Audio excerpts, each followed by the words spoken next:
Sa nakaraan nating kwento ay natapos tayo kung saan ay pinaslang na ni Hyunwook nang hindi sinasabi ang dahilan, ang ilan sa mga nagtatagong nilalang na kanyang pinalabas matapos niya itong maramdaman. Kasunod nito ay kanya na ring hinawakan at ibiniti ng isang bata na iniligtas nila Junwoo mula sa mga zombie, at kanya na rin itong pinagbantaan habang tinututukan ng kinokontrol niyang punyal.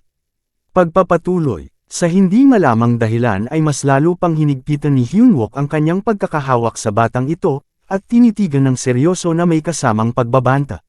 Dahil sa kanyang biglaang ginawa ay galit na siyang tinawag ni Lee Min-hee na may kasamang malutong na mura, at kanya itong inutusan na ibaba na niya ang bata, sabay sabi sa lahat ng kanyang mga kasama na itutok nila ang kanilang mga baril sa ating bida.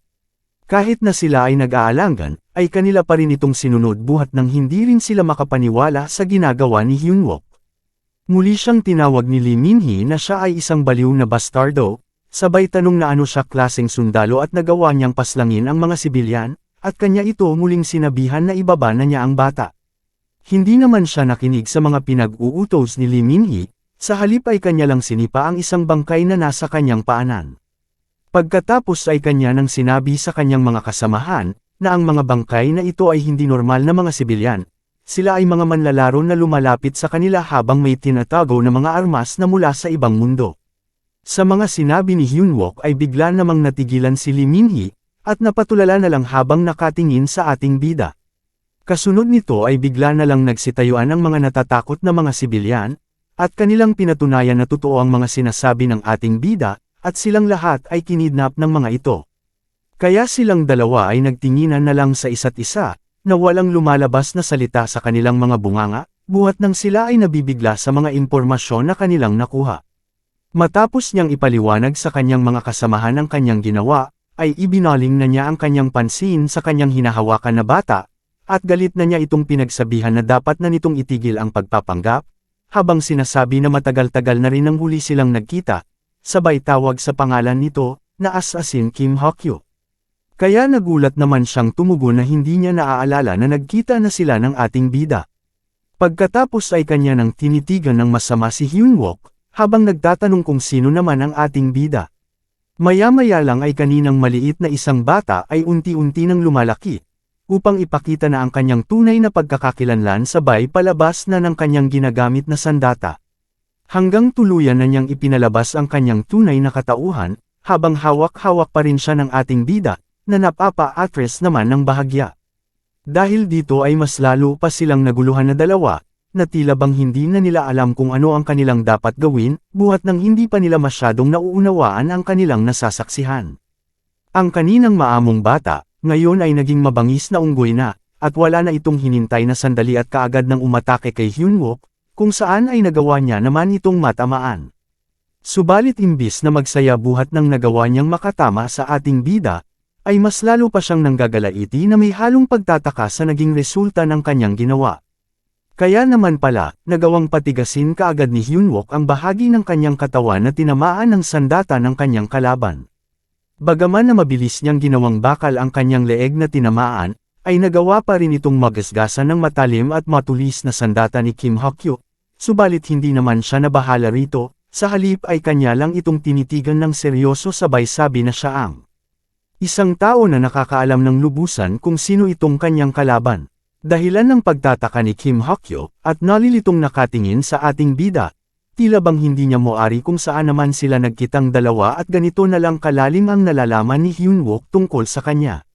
Dagdag pa ni Hyunwook na iyon ay dahil nagawa na niya itong mabugbog at matalo sa kanyang nakaraang buhay, sabay sapak ng malakas sa mukha nito.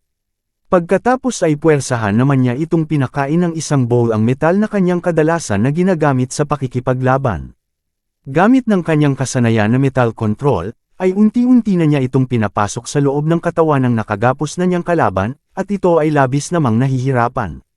Hanggang sa tuluyan na itong pumasok sa loob ng kanyang tiyan, habang ito ay nakatali sa isang malaking haligi ng gusali, na mukhang papahirapan pa muna siya ng ating bida. Matapos niyang malunok ang bowl ang metal, ay kaagad na itong nagreklamo na tigilan na ni Hyunwook ang pagpapakain sa kanya ng ganito, at kung ano siya klaseng sundalo na pinapahirapan pa ang isang tao sa pamamagitan ng pagpapakain ng mga bowl ang metal na ito.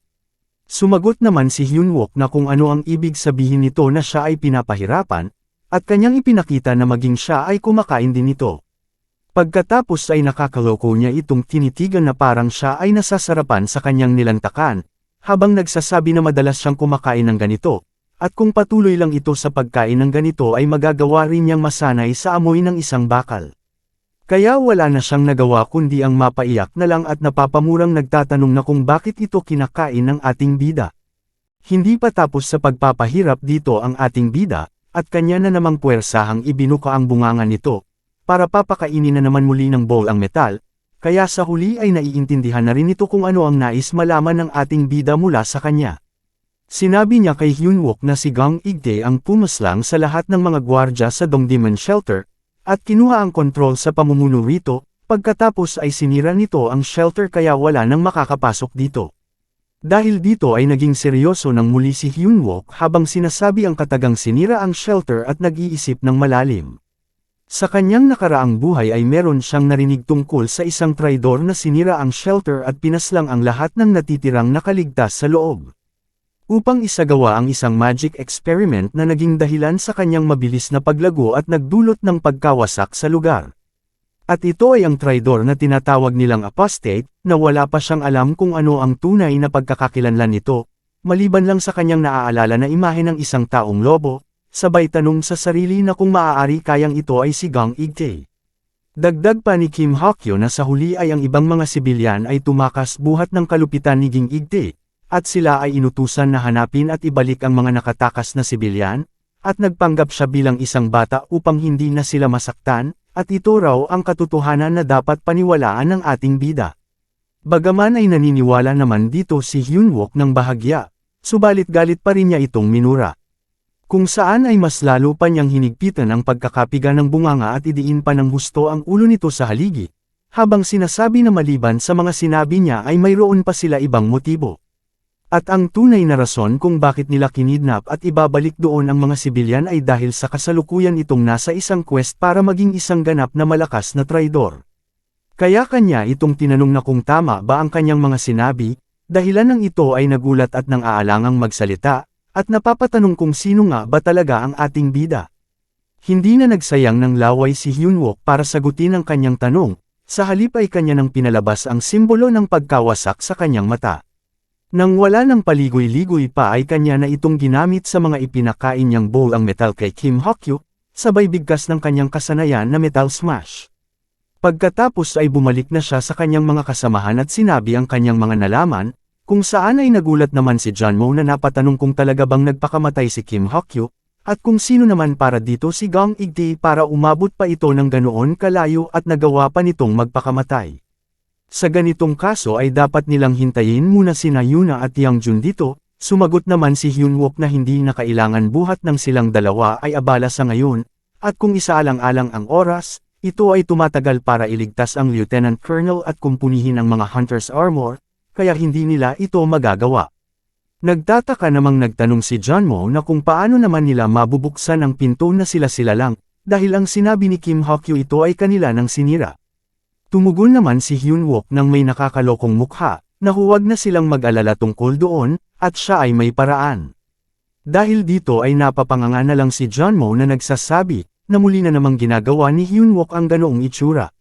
Pagkalipas ng ilang sandali, ay nagtungo na sila sa nasabing shelter upang simulan na ang kanilang operasyon, kung saan ay kanilang sinasabi, na ito ang Republika ng Korea Regular Army ng AMT, buksan ang pinto ng shelter ngayon. Kami ay may natanggap na report tungkol sa illegal occupation ng shelter, at ang illegal occupation ng shelter ay isang mabigat na krimen na maaring parusahan kaagad, at kung hindi ninyo bubuksan ang pinto ng mabilis, ay wala na kaming magagawa kundi buksan ito ng puwersahan gamit ang isang master key. Sa kanyang mga sinabi ay napatikip na lang ng mukha si Lee Min-hee, habang sinasabi na ito pala ang kanyang diskarte, ang hindi kapani-pani walang pananakot na meron siyang master key. Ganitong pamamaraan ang ginawa ni Hyunwook, dahil sa katotohanan na kanilang ikinulong ang kanilang mga sarili sa loob ng shelter, ang ibig sabihin ay wala silang kaalam-alam sa kahit na ano tungkol sa naging sitwasyon sa labas.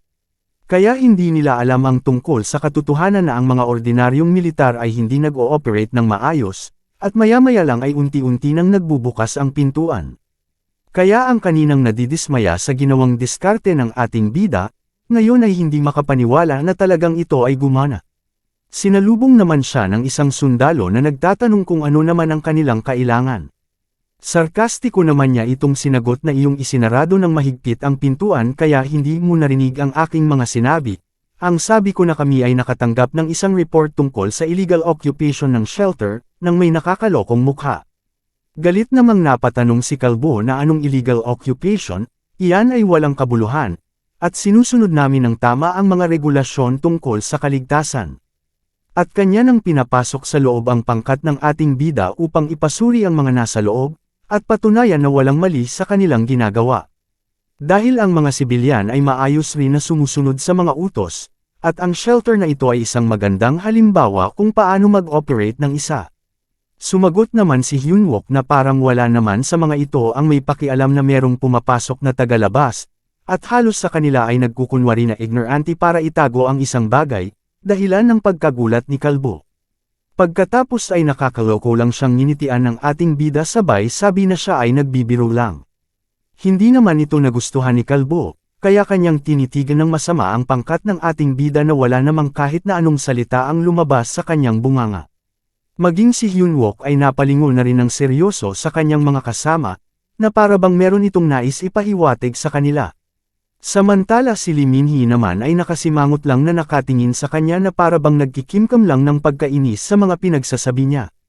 Pagkatapos ay nagtanong si Kalbo na kung ito lang ba ang lahat ng mga troops ang ipinadala, at kung hindi naman ay kung may paparating pa ba na iba. Sarkastiko namang sumagot si Hyunwook na kung bakit naman masyadong kang mausisa, sa iyo bang palagay ay magagawa mo kaming patumbahin, sa kasalukuyan lang naming bilang. Naiinis namang nagtanong si Kalbo kung ano ang kanyang ibig sabihin, at halata sa itsura nito na hindi na niya nagugustuhan ang tabas ng dila ni Hyunwook. Sa naging reaksyon nito ay nakakaloko lang siyang tinawanan ni Hyunwook, sabay sabi na iyon ay isang biro lang, kung sakali lang naman na kung ikaw ay isang kriminal na manlalaro, kaya iyon ay isang posibilidad. Dahil dito ay hindi na ni Kalbo napigilan ang kanyang sarili at tuluyan ng umabot sa hangganan ang pasensya niya sa pinanggagawa ni Hyunwook sa buong oras na ito, ang subukan siyang pakiramdaman, at ito ba ay isa lang biro.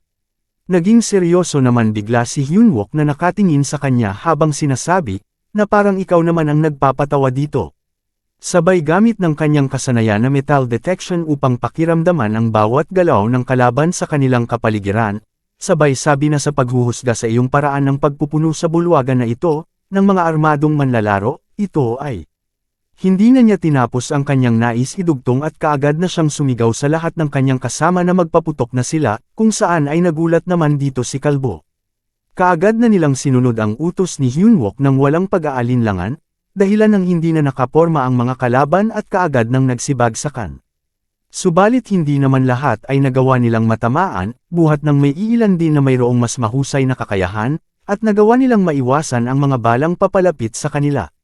Kumilos na rin ang ating bida, at kaagad na niyang kinontrol ang kanyang espada, sabay sigaw sa pangalan ni Gang Igtae at sinabi, na kung gusto nitong lokohin siya, ay dapat nitong simulan sa paghahanap ng uniforme na magkakasya dito. Mabilis namang napawalang bisa ni Gang Igtae ang kanyang pag-atake sa pamamagitan ng paggamit ng kasanayan nito na kayang balutan ng mga bato ang buong katawan nito. Galit naman niyang tinawag na isang unggoy si Hyunwook, at gumanti ng pag-atake layuning wasakin ang maingay niyang bunganga. Kung saan ay nagawa niyang mahuli si Hyunwook gamit ng kanyang dambuhala at malagolem na kamay. At kanya na itong ihahampas sa matigas na pader. Samantala ang kanyang mga tauhan ay isa-isa ng pinababagsak ng mga kasamahan ni Hyunwook. Hanggang sa tuluyan na nga itong tumama, at sa lakas ng pagkakahampas sa kanya ay nagawa nitong mawasak ang matigas na pader, habang hinahawakan pa rin siya ni Kalbong Bato. Kasunod nito ay kanya nang tinitigan si Hyunwook sabay sabi na tatahimik na ba sila, sa pag-aakala na nagawa na niya itong mapinsala. Upang masiguro na talagang tatahimik na ito ay kanya na itong hinampas ng unod ng lakas gamit ang kanyang ulo na binabalot ng matigas na bato. At ito ang isang malaking pagkakamali na kanyang ginawa, dahil imbis na si Hyunwook ang gusto niyang patahimikin, ay siya naman ang sumigaw buhat ng sakit ng kanyang pinsalang nakuha dulot ng kanyang ginawa. At ang ating bida ay mas lalo pang bumao ng husto sa pader, at naging kulay asul na ang kanyang balat, senyales na kanyang naring ginawang bakal ang kanyang katawan. Maya-maya lang ay kanya na itong tinawanan ng malakas, habang sinasabi na kung si Gang Igte ay isang bato, siya naman ay isang bakal. Habang silang dalawa ay nagkakasubukan pa ng kanilang kakayahan, ang kanilang mga kasamahan naman ay patuloy lang sa pagpapatayan, at kasalukuyan ng napapaligiran, ang mga sundalo ng iba pang manlalaro. Samantala si Gang Igte naman ay galit na nagsasabi kay Hyunwook na siya ay isang unggoy, at dapat ba na ang mga sundalo ay umaatake sa mga normal na sibilyan. Natatawa na may halong pagkainis namang tumugon si Hyunwook, na ano ang iyong sinasabi na mga normal na sibilyan, sa emergency na kaganapan, ito ay obligasyon ng militar na protektahan ang mga normal na sibilyan mula sa mga manlalaro na katulad mo. Hindi naman ito nakasagot. Sa halip ay tinitigan lang niya si Hyunwook habang unti-unti na namang binabalot ang kanyang kalbong ulo ng bato. Pahabol pa ni Hyunwook na nagawa mong paslangin ang lahat ng mga gwardya, kaya ano naman ang nais mong palabasin Gang Igte? Sabay tanong kung nasaan ang mga tunay na mga sibilyan. Muli na naman itong hindi nakasagot, sa halip ay kanya lang minura ang ating bida, at naghahanda na para muling umatake. Nagulat naman si Hyunwook sa sunod nitong ginawa ng hindi na nagsasalita. Halatang bistado na siya ng ating bida. Gamit ng kanyang malagolem na katawan ay kanya nang binangga ng ubod ng lakas si Hyunwook na kasalukuyang nakadikit sa pader, subalit nagawa namang makaalis kaagad dito ng ating bida. Hanggang sa tuluyan nang tumagos dito si Gang Igte, na mabilis na muling ibinaling ang pansin nito kay Hyunwook. Sa kanyang paglingon ay tumambad sa kanyang harapan ang isang maitim na enerhiya na nagmumula sa sibat ng ating bida. Hanggang sa ito ay tuluyan nang tumama sa kanya, at pilit naman niyang pinipigilan ang malakas na puwersang tumutulak sa kanya. Seryoso na siyang hinarap ni Hyunwook at siya ay nagtanong, na sinira mo ba ang shelter para maaari mong maisegawa ang pag-eksperimento sa mga buhay na sibilyan? Matagumpay niya namang mapigilan ang sibat gamit lang ng kanyang kamay, sabay mura kay Hyunwook at sumagot na kung ano na naman ba ang isinisigaw nito, at kung ano ang ibig sabihin nito na kanyang tinatago, at ano ang sinasabi nito na isang eksperimento. Dagdag pa niya na kahit naaabot na ng shelter ang pinakamaraming pwedeng ma-occupy nito, ay patuloy pa rin silang nagdadala ng mga sibilyan rito, at ang mga mangmang na gwardyang iyon, ay kinalimutan na ang tungkol sa alon dahil sa lahat ng mga sibilyan, kaya kami ay mas naunang nagtapos sa pagkagutom. Isa ka ring manlalaro, kaya nakukuha mo naman ito diba? Ito ay magiging kawalan para sa buong nasyon ang mawalan ng mga manlalaro na katulad namin. Dahil dito ay nanggagalaiti na sa galit si Hyunwook, buhat nang narinig na niya ang katulad nitong mga kataga mula sa isang nilalang, at kanyang naaalala ang manlalaro na kanyang pinagkatiwalaan at ang naging dahilan rin ng pagkaubos ng sangkatauhan, si Gordon Tracy.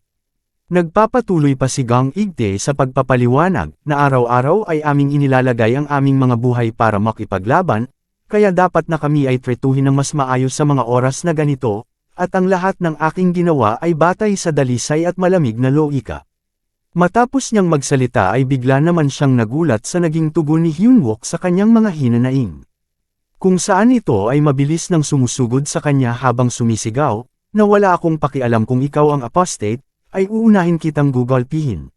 Bilang tugon ay kanya na rin itong sinalubong ng kanyang kamao na binabalutan ng bato, na tila bang silang dalawa ay nagpapatigasan ng kanilang mga kasanayan. Subalit sa huli ay wala talagang nagawa ang tigas ng kamao nitong bato sa tigas ng bakal na kamao ng ating bida, kaya ito ay nagkapira-piraso. Ngunit kahit na nagawang mawasak ni Hyunwook ang kanyang kamaong bato, ay hindi pa rin siya nagpatalo at nagawa pa rin niyang maitulak ang puwersa ng ating bida pabalik dito. Hanggang sa nagawa na nga niyang maabot si Hyunwook, at kanya nitong pinagsabihan na parang ako ay iyong minamaliit, subalit dapat mong alamin ang iyong lugar. Pagkatapos ay kanya na itong sinuntok habang hinahawakan pa rin upang ito ay hindi na makawala, kung saan ay seryoso lang itong tinitigan ng ating bida at ginamit ang isang kamay upang dumipensa. Kahit ginawa na niyang bakal ang kanyang katawan, ay hindi pa rin niyang maiiwasan na maramdaman ang bigat ng puwersa na tumama sa kanya. Hindi pa doon nagtatapos si Gang Igte, at kanya naman itong inangat pataas sabay sabi na mamatay ka na. Gamit ng kanyang buong lakas ay kanya na itong inihampas sa sahig, at ang mga tipak ng mga bato ay nagsitalsikan mula dito. Subalit gamit ng kanyang kasanayan ay mabilis na niya itong ibinalik sa kanyang katawan, at mas lalo pa itong diniinan gamit ng bigat ng kanyang malagolem na katawan. At ang lakas ng pagkakahampas niya kay Hyunwook at ang bigat ng kanyang katawan ay ramdam hanggang sa ilalim ng kanilang kinakatayuan. Ngunit imbis na mabahala ang ating bida, ay nakangiti pa itong nakatingin sa kanya habang sinasabi na kung tapos na ba siya. Kasunod nito ay kanya nang ginamit ang kanyang kasanayan na metal bending, at ang mga matutulis na bakal ay nabuo sa kanyang mga kamay, dahilan ng pagkawasak ng mga bato at nagsitalsikan ito palayo. Pagkatapos ay kanya na itong sinuntok sa mukha, at nagawa naman niyang matanggal ang batong nakabalot sa mukha nito. Bilang panapos na atake, ay muli na naman niyang pinatigas ang kanyang kamao, upang suntukin naman ang bukas na bukas nitong pagmumukha. Dahil bahagya itong nawala ng balansi, ay hindi na niya nagawang maiwasan, o maarang man lang ang bakal na kamao ng ating bida, at ito ay sulong-salo ng kanyang mukha. Hanggang sa tuluyan na siyang bumagsak sa lupa, naramdam ang sakit ng natamo niyang pinsala mula sa ipinalabas na galit ng ating bida. Sa huli ay nakiusap na ito na tigilan na ni Hyunwook ang kanyang ginagawang panggugulpi dito, buhat nang hindi na magawang makilala ang kanyang itsura, dahil sa ito ay labis ng namamaga. Dahil dito ay itinigil na ni Hyunwook ang pagsuntok sa mukha nito, at siya ay tumayo na sa batong katawan ng kanyang kalaban, habang nakatingin pa rin ng seryoso sa basag na pagmumukha nito. Maya-maya lang ay meron siyang naramdaman na kakaiba, na naririto lang sa paligid niya. Kasabay nito ay ang paglabas ng mga tunay na sibilyan mula sa kung saan, at kaagad naman niya itong nagtatakang tiningnan. Bumungad sa kanya ang mga nangangayayat na mga sibilyan buhat ng labis na pagkagutom, at ito ay nanghihingi ng tulong, at sila raw ay walang nakita na kahit na ano. Dagdag pa nito na ginawa naman nila ang lahat ng ipinapagawa nito, sabay pakiusap na dapat itong maniwala sa kanila, at ang kanyang tinutukoy dito ay si Gang Ik-tae.